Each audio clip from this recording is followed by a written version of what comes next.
பல்லாயிரம் ஆண்டுகளுக்கு முன்பு வட அமெரிக்காவின் அல்கொன்க்வியன் எனப்படும் பகுதியில் ஒரு பழங்குடி மக்கள் வாழ்ந்து வந்தார்கள். அவர்கள் மிகவும் மகிழ்ச்சியுடன் இயற்கையோடு ஒன்றித்த வாழ்க்கையை வாழ்ந்து வந்தார்கள். அவர்களின் வாழ்க்கை இனிமையாகவும் செழிப்பாகவும் சென்று கொண்டிருந்த வேளையில் ஒரு எதிர்பாராத நிகழ்வு நடந்தது. அவர்கள் ஒருபோதும் காணாத அளவுக்கு ஒரு கடும் பனிக்காலத்தை சந்திக்க வேண்டிய நிலைக்கு அவர்கள் தள்ளப்பட்டார்கள். அந்த கடும் பனிக்காலத்தில் காடுகளில் வாழ்ந்த அந்த மக்கள் மிகுந்த துன்பத்தை அனுபவித்தார்கள். வேட்டையாடுவதற்கான வழிகளே அற்றுப்போன நிலையில் விலங்குகளை தேடி செல்ல முடியாத சூழ்நிலை ஏற்பட்டது. அவர்களின் கூடாரங்களுக்குள்ளும் பனி புகுந்தது. பனிக்காலத்தின் தாக்கத்தால் அந்த பழங்குடியினரில் பலர் உயிரிழக்க ஆரம்பித்தார்கள். ஒருபுறம் பசி மற்றும் பட்டினி, மறுபுறம் கடும் குளிர். இதனால் மக்கள் பரிதவிக்கத் தொடங்கினார்கள்.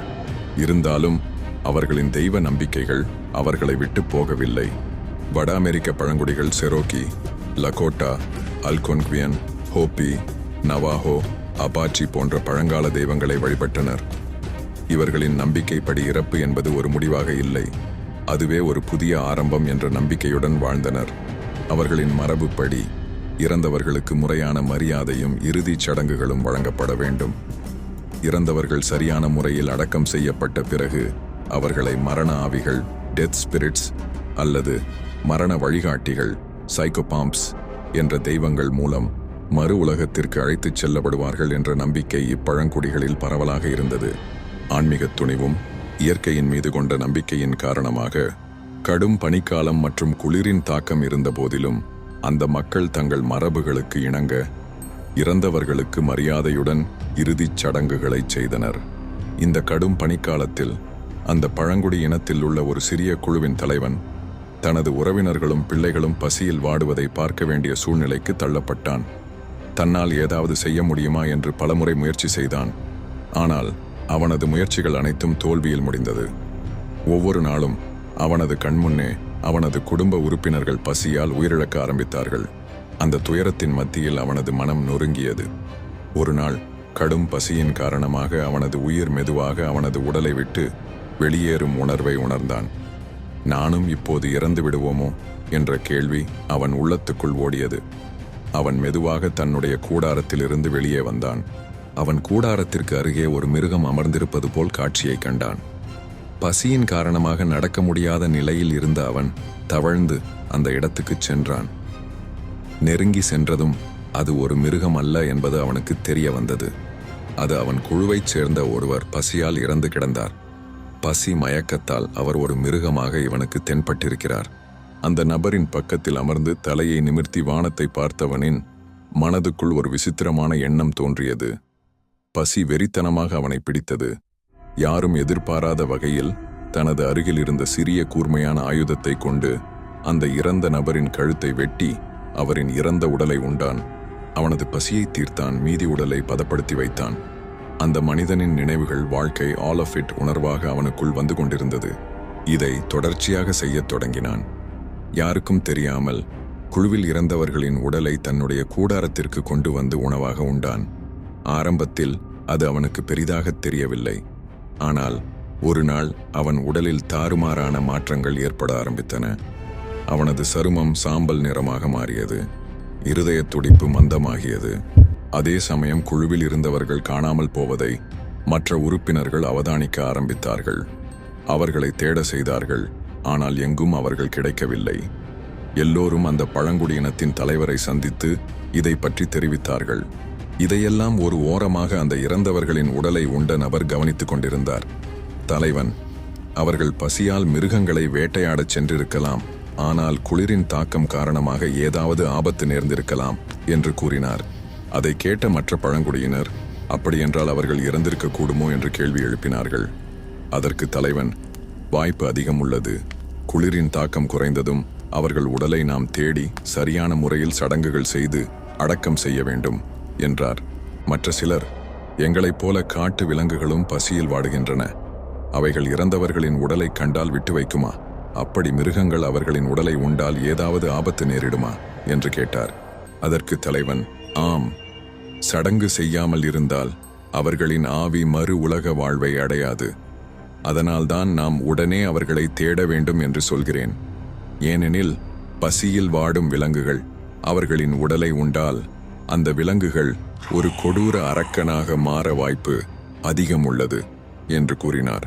இது மிகவும் ஆபத்தானது என்றார். இதையெல்லாம் சற்று தொலைவில் இருந்து கேட்டுக்கொண்டிருந்த அந்த மனிதனின் மனதுக்குள், நான் இதுவரை மனித மாமிசம் உண்டிருக்கிறேன், ஆனால் எனக்கு இன்னும் எந்த பாதிப்பும் ஏற்படவில்லை. இவர்கள் கூறுவது வெறும் நம்பிக்கையா என்ற எண்ணம் தோன்றியது. அந்த எண்ணத்தோடு அவன் தனது கூடாரத்திற்கு மெல்ல நடந்தான். அங்கு போனதும் அவனது உடலில் ஒரு வித்தியாசமான மாற்றம் ஏற்பட்டது. தலையில் திடீரென கடும் வலி ஏற்பட்டது. வலியால் அவன் சத்தமிட்டான். தலையை தொட்டு பார்த்தபோது அதில் கொம்பு போன்ற ஒரு வளரும் அமைப்பை கண்டான். அது மெதுவாக வளரத் தொடங்கியது. இதை பார்த்த அவன் அதிர்ச்சியடைந்தான். அதே நேரத்தில் அவனுக்கு பசியுணர்வு வந்தது. அவன் பதப்படுத்தி வைத்திருந்த இறந்த மனிதர்களின் மாமிசம் கூடாரத்திலேயே இருந்தது. இந்த மாமிசத்தின் விளைவாகத்தான் எனக்கு இவ்வாறு நடக்கிறது என்று அவன் உணர்ந்தான். அதை உண்ண மறுத்த போதும் பசி அவனை விடவில்லை. அவரின் உருவம் கொஞ்சம் கொஞ்சமாக மாற ஆரம்பித்தது. சராசரி 6 அடி நீளத்தில் இருந்த அந்த மனிதன் 15 அடிக்கு வளர ஆரம்பித்தான். அவனது கொம்புகள் மான்களை விட கூர்மையானதாக மாறின. உடல் மெலிந்து அவனது எலும்புகள் வெளிப்படத் தொடங்கின. கண்கள் உள் சென்று மிருகங்களைப் போல கூர்மையான பார்வையுடன் மிளிர ஆரம்பித்தன. அவன் சத்தமிட முயன்ற போது குரல்கள் காற்றைப் போல் வெளிவந்தன. அவனது கைகள் மரக்கிளைகளைப் போல மாறின. முகம் ஓநாயின் மண்டையோடு போன்று முழுமையாக மாறியது. இப்போது அவனது சத்தம் வெளிவந்தது. அது மனிதனுடைய சத்தம் போல அல்ல, ஒரு கொடிய மிருகத்தின் சத்தமாக காற்றோடு கலந்து வானத்தில் ஒலித்தது. இந்த குரலை கேட்ட மற்ற பழங்குடியினர் வெளியே வந்து பார்த்தார்கள். பழங்குடியினரின் தலைவனுக்கு சந்தேகம் ஏற்பட்டது. முதலில் அந்த மனிதனின் கூடாரத்தை கூர்ந்து கவனித்தார். எல்லோரும் தலைவரை நோக்கி, அது என்ன சத்தம் என்று கேட்டார்கள். அவர் வாயடைத்து நின்றார். முழுவதுமாக மிருகமாக மாறிய அந்த உருவம் அந்த கூடாரத்தை உடைத்து கொண்டு காட்டை நோக்கி ஓடத் தொடங்கியது. சிறிது தூரம் ஓடி நின்று அந்த கூடாரத்தை திரும்பி பார்த்தது. பழங்குடியினரின் தலைவனும் அவனை நன்றாக பார்த்தார். மற்றவர்கள் தலைவரை பார்த்து, அது என்ன மிருகம்? இது போன்ற ஒரு கொடிய மிருகத்தை நாங்கள் இதுவரை பார்த்ததே இல்லையே, இது என்னவாக இருக்கும் என்று தங்களுக்குள் கேட்டுக்கொண்டனர்.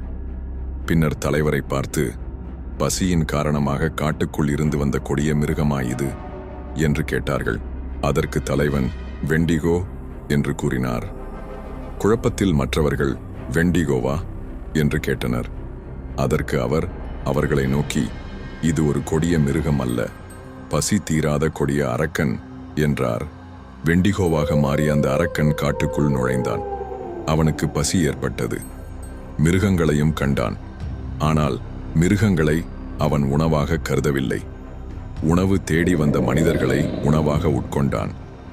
முதலில் அவர்களின் கழுத்து பகுதிகளை கடித்தான். அதன் பிறகு அவர்களின் முழு உடலையும் உணவாக உட்கொள்ள ஆரம்பித்தான். முழுவதுமாக உண்ட பின்னும் அவனுக்கு பசி தீரவில்லை. மீண்டும் பசி ஏற்பட்டது. அதே காட்டுக்குள் சுற்றித் திரிந்தான். உணவுக்காக வேட்டையாட வரும் பழங்குடியினரை தேடி உண்டான். இவனுக்கு பயந்து அந்த காட்டைச் சுற்றி குடில்கள் அமைத்திருந்த பழங்குடியினர்கள் அந்த இடத்தை விட்டு செல்ல ஆரம்பித்தார்கள். காலங்களும் கடந்தன, வருடங்களாயின. ஆனால் வெண்டிகோவுக்கு இறப்பு என்பதே இல்லாமல் போனது. மனித உணர்வுகளை இழந்துவிட்டு முழு அரக்கனாக காடுகளில் திரிந்தான் வெண்டிகோ. மனிதர்களை உண்பது, வேட்டைக்கு செல்லும் அல்லது சுற்றுலா செல்லும் மனிதர்களை இரையாக்குவது அவனுக்கு வழக்கமாகிவிட்டது. அவன் பெரிதும் மனிதர்களின் கண்களில் படுவதில்லை. ஆனால் உணவுக்காக ஒருவரை இலக்கு வைத்தால் அவர் தப்புவதில்லை. பலர் சூழ்ந்திருந்தாலும் அவர்களின் கண்ணில் மணலை தூவி அந்த மனிதனை பிடித்து செல்வது அவனது வழக்கம். இது காலம் காலமாக நடந்து வருகிறது. இன்னும் கூட வெண்டிகோ பசியுடன் அந்த காடுகளில் வாழ்ந்து கொண்டிருக்கிறான். அவனை அழிக்க பலர் முயற்சி செய்தாலும் அனைத்தும் தோல்வியிலேயே முடிந்தன. அவனை அழிக்க ஒரே வழி, மனிதனாக இருந்த காலத்தின் மனதையும் நினைவுகளையும் அவன் சந்திக்க வேண்டும். அதாவது அவனது உள்ளத்தை அவன் அறிந்து விமோசனம் பெற வேண்டும். பல ஷாமன்களும் மூத்த அறிஞர்களும் இதற்காக முயற்சி செய்துள்ளனர். ஆனால் அவர்களுக்கும் தோல்விதான் கிட்டியது. நீங்கள் ஒருவேளை காடுகளுக்கு பயணம் செய்வீர்கள் என்றால், அந்த அடர்ந்த காடுகளில் காற்றோடு கலந்து வரும் ஒரு அரக்க குரலை கேட்டால் எச்சரிக்கையாக இருங்கள். வெண்டிகோ உங்களை குறிவைத்து விட்டான் என்று அர்த்தம். இதுவே வட அமெரிக்க பூர்வ குடியின மக்களால் நம்பப்படும் வெண்டிகோ பற்றிய கதை. உண்மையில் வெண்டிகோ என்பது ஒரு மனநலவியல் நோயின் அடிப்படையில் உருவானது. பழங்காலத்தில் கடும் பனிக்காலத்தில் வெளியில் செல்ல முடியாத சூழலில் ஒரு மனிதன் மன அழுத்தம் மற்றும் பசியின் காரணமாக மனித மாமிசத்தை உண்ணும் நிலைக்கு தள்ளப்பட்டான்.